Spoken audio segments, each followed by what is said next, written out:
Convoy ya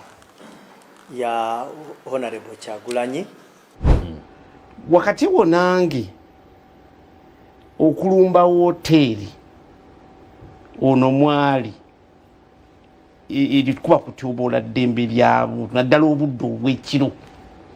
Ladies and gentlemen, the worst person in the room is making the best point. Here we are, the police taking it into their own hands to have a night break into a hotel where he's staying and causing all manners of mayhem. Then ne batwala ne liters 20 aga mafuta. Mbundowooza toli sure ndowooza emmotoka yino egoberera Bobi Wine buli walaga ebe emugoberera bajusa number plates ne bagijjako kati wana eri mu UBG 453B ne bakyusa waneeno UBX 380Q ewondera Bobi Wine buli walaga. Akakiiko k'ebyokulonda oba police egenda kuvaayo ddi? The selective application of the law. Oh, kati aba foot soldier ba NUP bakoze kino twagala okukivumirira ye emmotoka ya High Tower gwe basibako emisango yakwatiddwa dda. Kati mumbeera bwetyo okulumba hoteli eyo nze mbanga nze badde DPC kitegeeza mulimu ba terrorist batujju awo numba kwangu butujju bote bulinda. Ladies and gentlemen, Simeo Nsubuga yayogera ebyo. The worst person in the room is making the best point. Abagala okuwamba government bateesa kuwamba treason. Waliyo why batugamba Olivia Ulta enzo kwa jasuze batugamba mutujju. You're watching Mordecai Marissa Live political commentary. Please consider subscribing to help grow Uganda's Voices of Struggle ecosystem. Thank you. I cannot appreciate you enough for using your valuable time to always go on social media, break down things for people. And yes, indeed, okusinzira munda mu ggwanga li United States of America, ogamba otya okansumenti oli bulungi nze Mordecai Marissa, era nga nkwaniza ku mukutu ogu Mordecai Marissa Live. Yep. Waya zezinze wanene.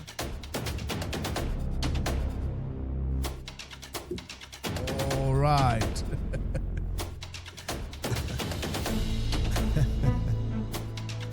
Yonna gye musinziira mbeebaza okuba nti mugobererawo omukutu gu Mordecai Marissa Live. Nkwebaliza ddala. Nteekeddwa okubeera nga mbajjukiza bayinza okuba nga temwalabye abaasonda akasente gye buvuddeko nga twalaba musajja mukulu eyali ebuliisa yagamba nti yali mu bulamu bwe tafunangako TV. So yakolebwa NTV. Yagamba nti omuntu alina akanamba kamunfunire wali yamunfunira ne tumulaba era essaati gye yalimu nga yo gy'ayambadde ne tunuulira waali nga bw'ogula TV oba omaze okuyita ababbi mu kiro kimu. Muzeeyi n'akyusa ebirowoozo. Tetwamugulira TV, twamugulidde embuzi agenda kulunda. Yagambye agenda kwongerezaako enkoko mu luuzi. That's amazing. So mwena mwena abeegatta mu nteekateeka ez'okusonda mbeebaza. Mukama wange Mordecai Marissa, tukwebaza nnyo, tukwebaliza ddala ku buyambi bw'oweereza muzeeyi ono ng'etwali twateesaamu oba engeri gye twali tulabyemuko n'omu ku batabani b'oyo gwe mulabaawo. Twagenda okiraba nti muzeeyi wadde yali yeetaaga TV. Twagenda otuukayo wa muzeeyi nga security eyinza okuba nga tejja kumusobozesa kuba na TV for so long kubanga asobola okulaba ebintu by'ayagala. So ne tuteesa n'ab'eŋŋanda ze wamu ne muzeeyi yennyini ne tukkiriziganya n'agamba nti ayo tunaaba tetusobodde mu ssente za TV nga tumuguliddemu obubuzi buno bwe mulaba kijja kuba kimukolerera ddala. So mu kaseera kano muzeeyi tumufunidde embuzi. Afunye embuzi zizo 4, kuliko enkazi 3 n'ensajja, era muzeeyi agenda zitwala kati wano kaseera no wetuziguze ew'omukyala oyo ali awo. So kati agenda kuba nga zitwala azisika mpolampola azitwala ewuwe ate naye atasobola okuba nga atandika okukola ekisibo kye. So tweyanzeege webale ennyo byonna by'okoze. Tukuwe ne ku muzeeyi naye atayogereko naawe tulabe kikyabagamba. Saagala nnyo nkola yakuwera muntu kintu mu kamera naye nkikola olw'okubeera accountable eri abantu abampa ssente zaabwe. Omuntu abo agamba mulisa wanziba omutwalo.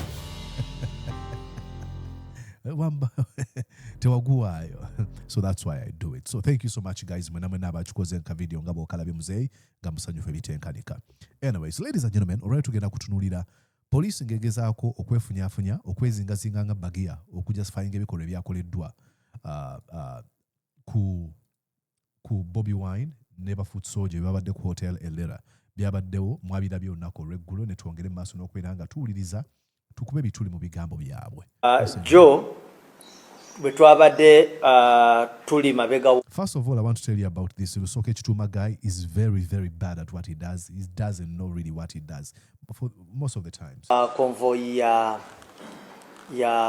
Honorable Kyagulanyi ne tiimu ye wabuseeyo abavubuka abamu. Ulira ufere wabuseeyo abavubuka abamu mu tiimu ye ne bava ku motoka yaabwe ne bablockinga one of our pickups ne bagifumita oba bagifumise biki emipiira gyonna ne yonna emotoka netuula.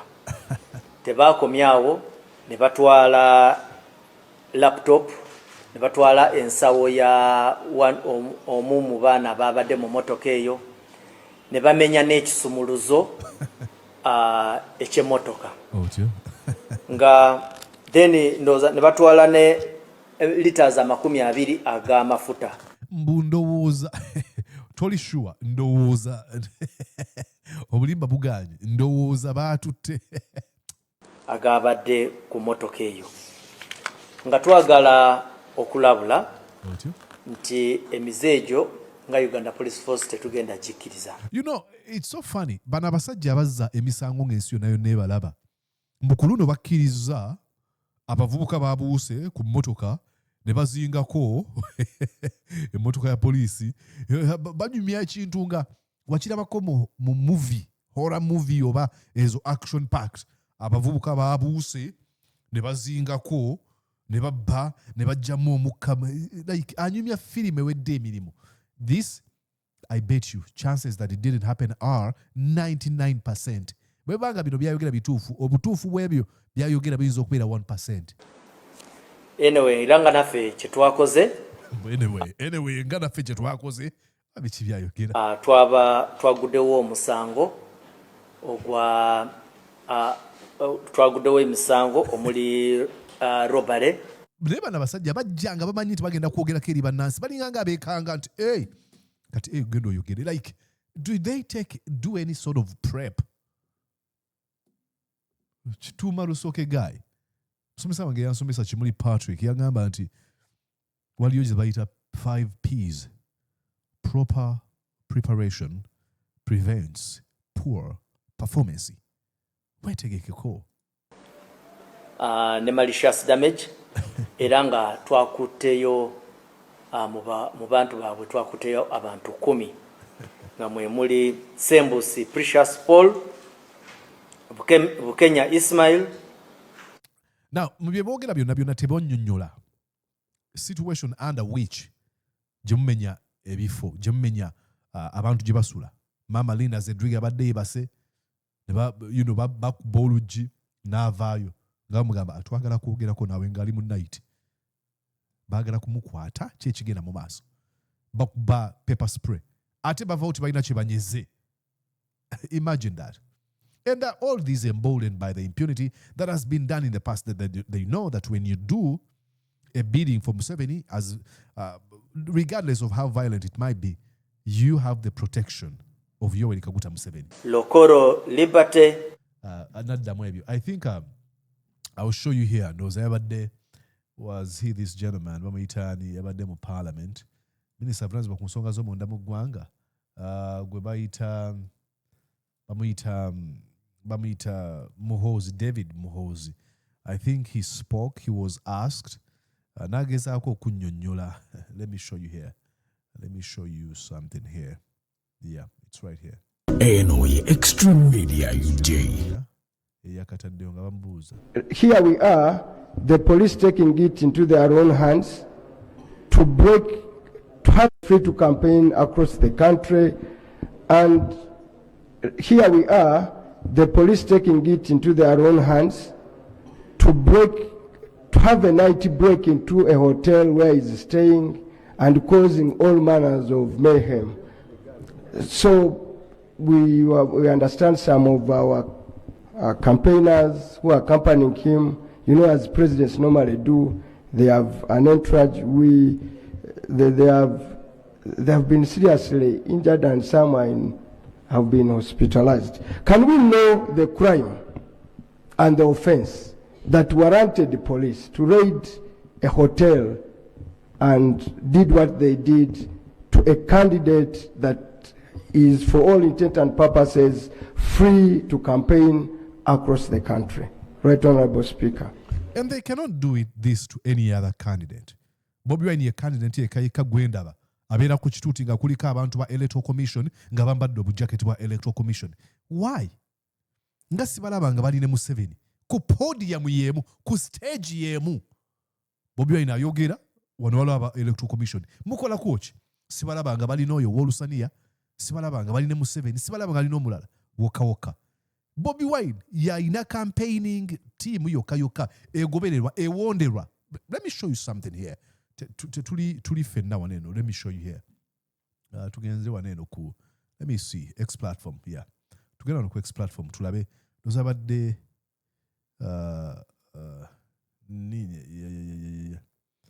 yeah, let me show you something here. Watch. Okay, yine motoka ewondera. The vehicle registered plate number UBG 453B is cleared by URA to Khan Investments Limited, a car dealership bond owned by Khan Shaukat Ali under tin number. Nibajitekawo nabichimu. Ene motoka ewondera. Police yatandika dde okukozesa emmotoka zino eno. Ezitali mpandi, ezitalaga za police. Bani abagivuga bagenda kulaga waneno. You know, it is owned by Hassan Elmil Kaboyo under Evotech Solutions Limited. No genda no maso labo musajja agirimo awondera Bobi Wine buli walaga. Who is this gentleman? Police, why doesn't police come out ennyonnyole bino? They provoke a candidate ne bavaayo twagala okugamba babuuse ne bajjamu omukka mu motoka ne babba n'amafuta. Their eyes are so stupid.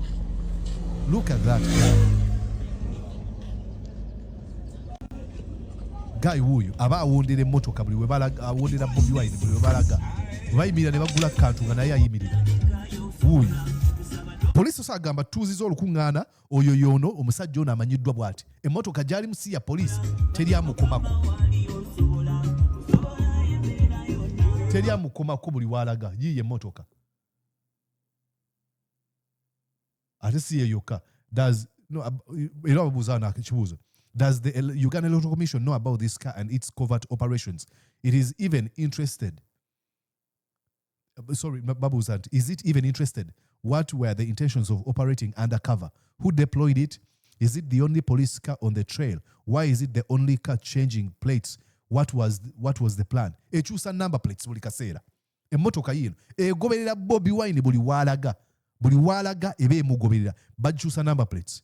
Ne bagijjako kati wano eri mu UBG 453B ne bakyusa waneeno UBX 380Q ewondera Bobi Wine buli walaga. Akakiiko k'ebyokulonda oba police egenda kuvaayo ddi? The selective application of the law. Kati abafoot soldier ba NUP bakoze kino twagala okukivumirira ye kino kivumirira ddi onnyonnyola ddi ku bino? Are they even interested, like this gentleman asked?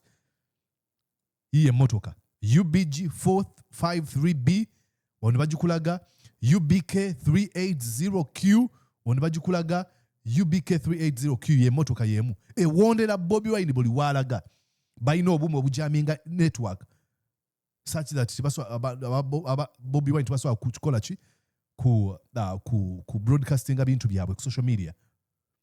Emotoka ya High Tower gwe basibako emisango yakwatiddwa dda. And I saw somebody yabadde agamba nti nalabe emotoka eno ya High Tower nempuya nga menyeko omutima. Abantu bagamba tugezeeko okumusondera. I'm not going to get into that. Sizina ezigula emotoka. But labe emotoka ya Muganda fe High Tower bagimaze dda okugi impoundinga ne bagijjawo mbu yakoze omusango. And you can go here. I think I had a where did I save that video? I saved the video exactly. Yeah, you know what you tell. Emotoka yiyo eya tower. Eno motoka ya high tower gye bali mu kukwata. Police naba kutubulira kweri eyambega neyine ya high tower bagijjawo. Bagitwala. Bafande bazzi wano kumacha. President akulumye n'ayenda. Ne bajja ne bagichekingako ne balabanga weeri. Kane basazeewo baleete kagondo. Balina saddaaka ze bawaayo ezitalina muwendo. Laba emmotoka gy'avuga musajja wattu. Musajja muwanvu amagulu abeera atya munda eyo. Ndowooza omutta agusindika komeeri. Emmotoka yiino tugikebedde. Tebagamba tebatuukayo ne bagamba mbuno mwabaddemu ebyokulwanyisa twasanzeemu kino. Eno mu buutu. Tetulina kye tujjaamu just tulikodinga. Bano bafuusoja bali mu kukebera okulaga bujulizi nti temuli kirimu naye poliisi yo walaba bomu gye baayiiya.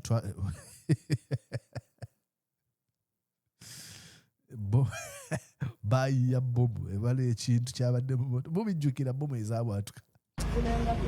Bweto emabega bwebadde mu maaso wano tawa waatuula we wati tewali kiriwo era tebatuuke ne bagamba mbuno baki emabega yeeno emmotoka intention ya kugula misango bwe gityo ku tawa n'abalaba batagetinge baagala Bobi Wine bamwazi oyeresinga benga talina muntu yenna baagala kumuggyako buli muntu gwakolagana naye kubanga bakizuula nti tebasobola kugulibwa.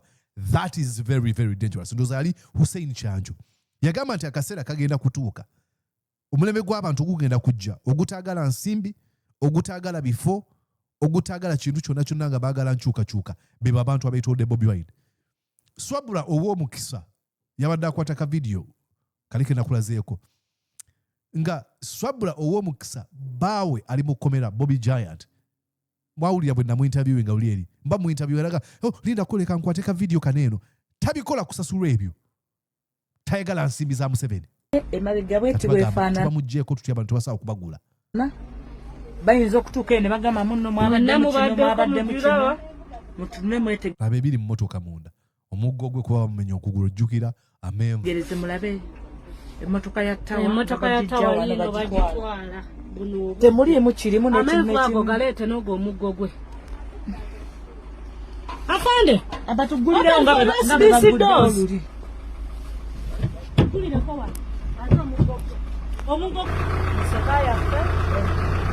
yino nga batandisa gisika bagisika emmotoka ya tawa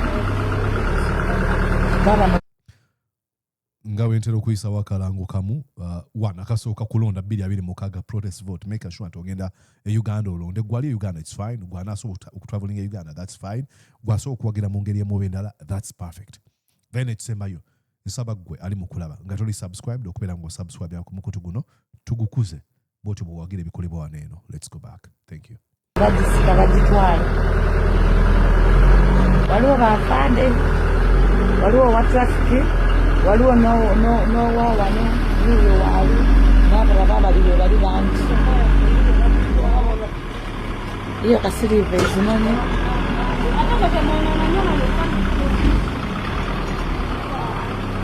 yiyo bebate bagisibe nga bagitwala bafande bakedde wano nga bayitirivu nnyo nga bawulira kati badde tebamanyi pulezidenti olufulumye bano ne balaba mbu naafulumye bo ne bajja wano nga bangi kati ate ne batusangawo nga naffe tubadde tukyaliwo emmotoka yaffe ekyaliko mu galagi ne batusangawo kati obudde buno baabo naye nga naffe tugezaako ab'emmotoka muganda ffe gyavuga tayagala nno ssente omugamba nti Museveni amuweerewo empya n'obukadde 5.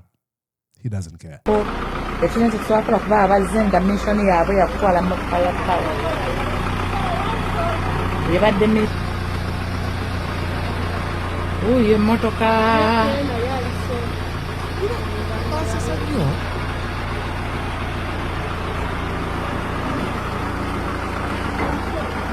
kati olwo bagikuba ekyuma basobole ogisika motoka yanjawulo abaana balubuye bagikuba ekyuma oyo yakulidde emmotoka ekutte oyo golaba nzuuminzi oyo yakulidde ekikwekweto ekinonye emmotoka wano obedde alina wabweru mu mmotoka yanjawulo emmotoka yaffe yiyo bwe bagifulumiza wano mu hotero we yasuze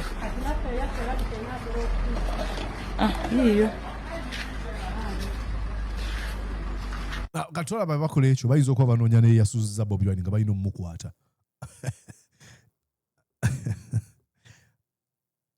akaseera kagenda kutuuka nyinza okuba nga siri wano nga nafadda naye ebintu ebimu ebijja okukolebwanga nga bya bulijjo nga tugamba nga muzira nga presidential candidate sakwata ku presidential candidate mulala ng'oli akola ebibi ng'akalulu ka wano mu America saalabako yadde n'olunaku n'olumu yadde nti amagye gazinzeeko Trump.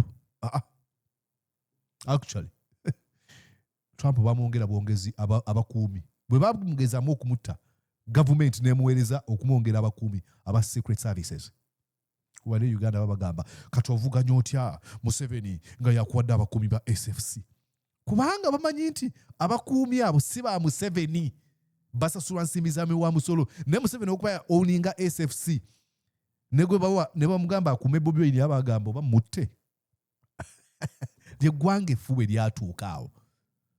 But anyways, let's go back here ku Muwanga Kivumi ng'abuuza. I'm looking here at Kituuma Rusoke guy. Very, very funny guy. Anyways, ndoza nga tunaba kuddeeyo katugende wane wa Simeo Nsubuga bwe yavumidde bino ebikolwa.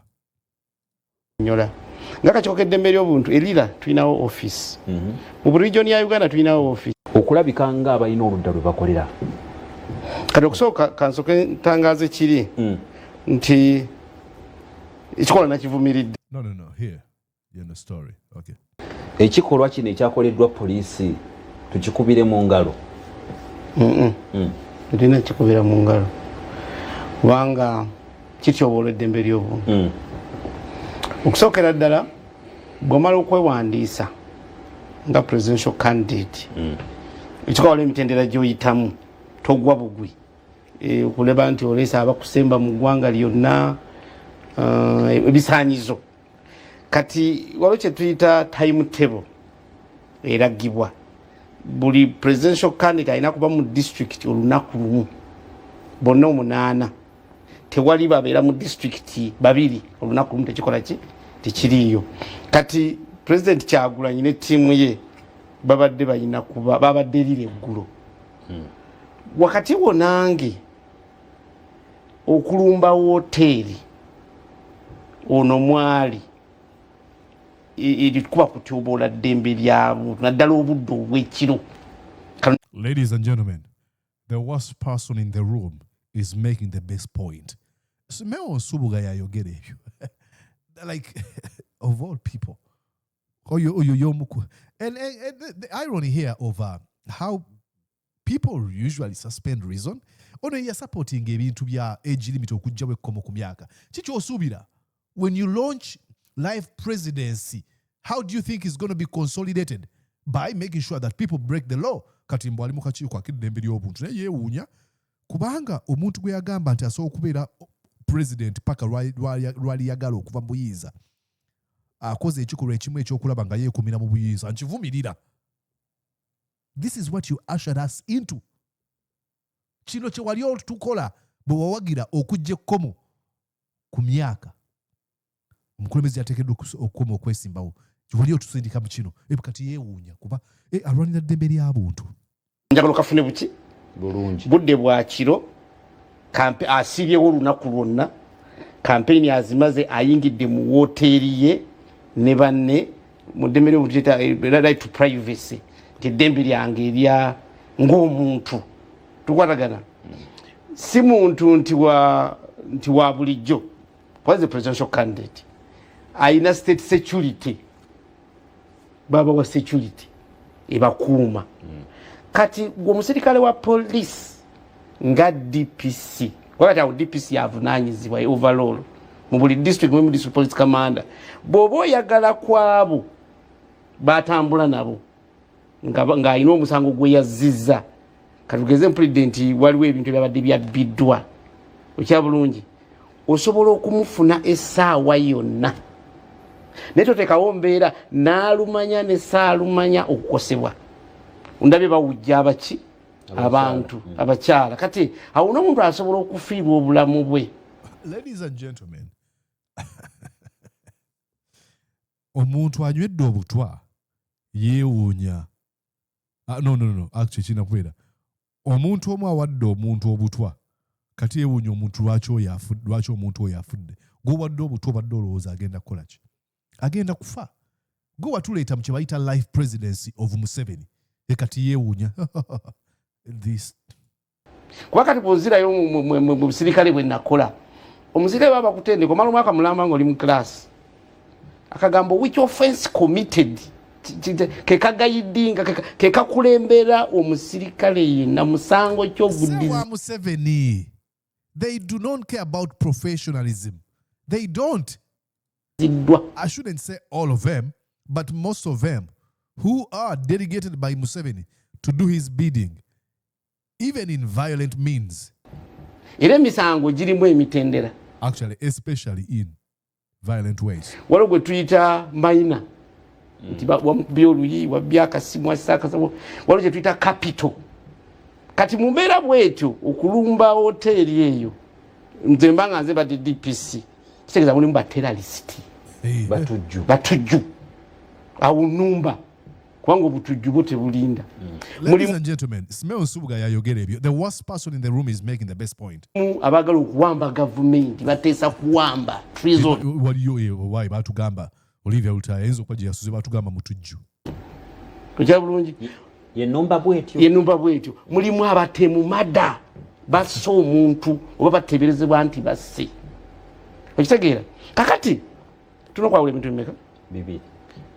Omuganda agamba nti awali omugenge mayiwe lugwayo lugwayo kakati twawula obumenyi bw'amateeka n'okunoonya akalulu. Omuntu yena kwakati tosangamba nti ekyo ekyakoleddwa waliwo akagambo kabakuza order from above italiiyo nti IGP yabalagidde tekiriiyo. Gye kiri order from above, it is illegal. Gye kiri. Now don't be a hypocrite. You're trying to make sense, but don't betray your sense by now claiming ebintu ebiri mu Uganda. Of course gye biri. Waliwa afanye ku ddembe ly'obuntu naye SFC bwe yasalako parliament eddembe ly'obuntu ko yali talifaako bayita mu kawaayiro ki special forces command okusalako parliament neekuba ababaka ba parliament. Explain. You Simeo Nsubuga, explain. Kati kandage wane eno twetaaga okukimanya eti no tuba tusoma amateeka wali ebintu bibiri. When do you think about gana mateeka ge wasoma si mateeka police weteekeddwa okweyisa professionalism? When do you apply this?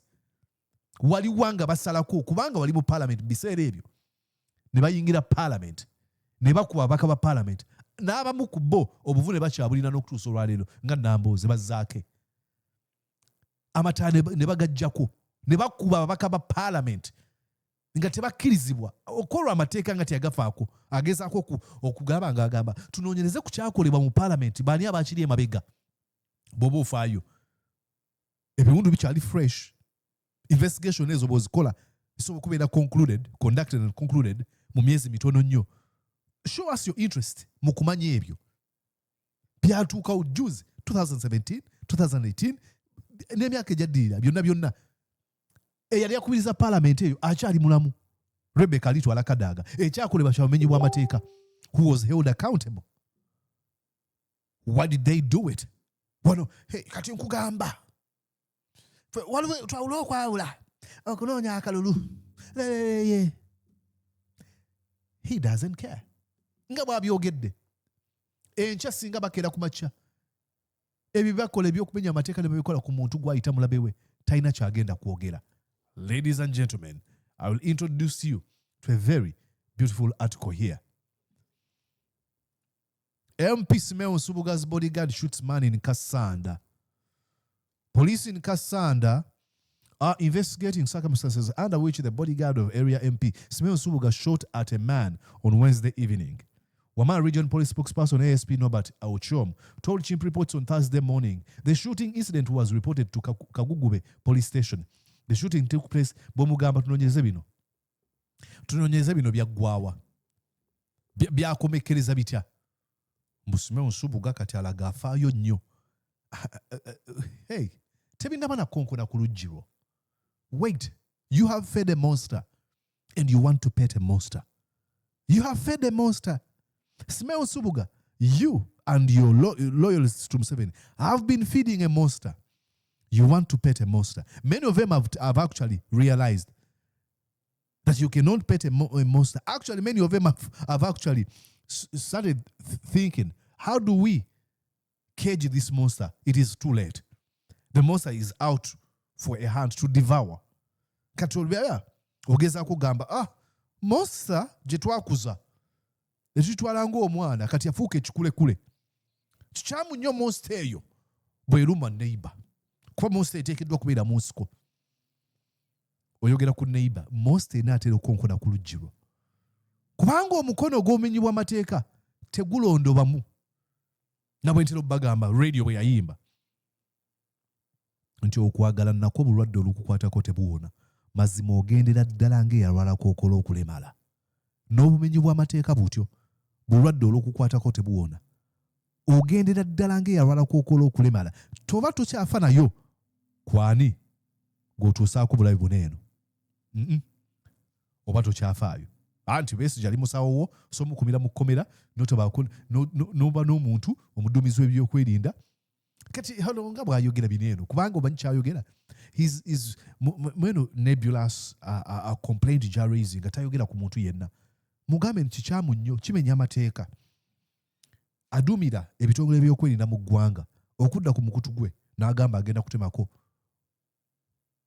political candidate oba politician omutwe. Kimenya amateeka. Adumira ebitongole ebyokwerinda okwenyigira mu byobufuzi. Amutya olutya kati ye alondamu kati nsobola okulaga nti ndi reasonable. I'm a smart man kukana akasonga naye baŋŋambye ku kirala nga mpanika. Don't tell me this crap. Nyiza n'okunyiiga nve waneno nga sinnaba kuvuma oba nvumye.